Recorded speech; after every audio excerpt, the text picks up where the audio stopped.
ಹೆಣ್ಮಕ್ಳು ತವ ಮಾತಾಡಿದ್ರೂ ಕಷ್ಟ, ಪಾಪ ಮಾಡ್ಕೊಂಡು ಮಾತಾಡಿದ್ರೆ ಇನ್ನೂ ಕಷ್ಟ. ದೇವ್ರೇ, ನೀನನ್ನು ಕಾಪಾಡಬೇಕು. ಏನಂದ್ರಿ?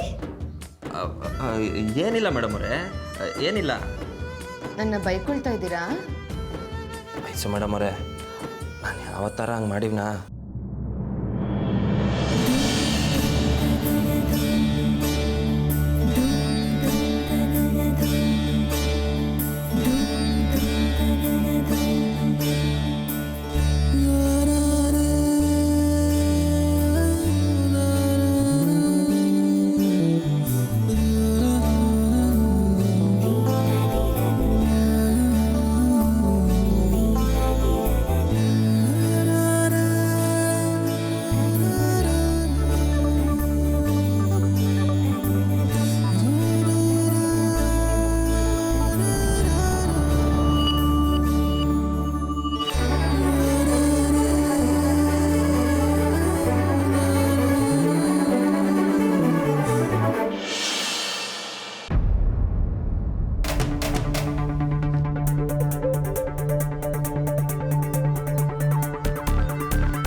ಮೇಡಮ್ ಅವರೇ, ಒಂದು ನಿಮಿಷ ಕೊಡಿ ಇಲ್ಲಿ.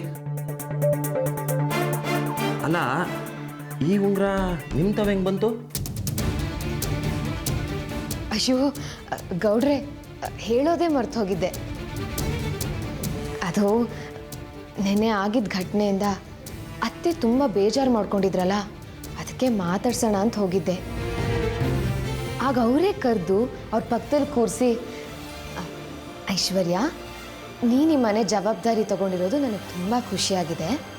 ನನಗೂ ಈ ಮನೆ ವ್ಯವಹಾರನೆಲ್ಲ ನೋಡಿಕೊಂಡು ಸಾಕಾಗಿ ಹೋಗಿತ್ತು.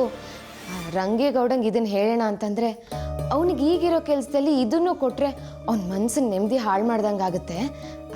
ಅದಕ್ಕೆ ಅವನೇ ನನ್ನ ಮನಸ್ಸನ್ನ ಅರ್ಥ ಮಾಡಿಕೊಂಡು ಈ ಜವಾಬ್ದಾರಿನ ನಿನಗೆ ವಹಿಸಿದ್ದಾನೆ, ಇದನ್ನು ಚೆನ್ನಾಗಿ ನೋಡ್ಕೊಂಡು ಹೋಗವಾ ಅಂತಂದರು. ಐಸು ಮೇಡಮ್ ಅವರೇ, ಅವ್ವ ಹಂಗಂದ್ರ?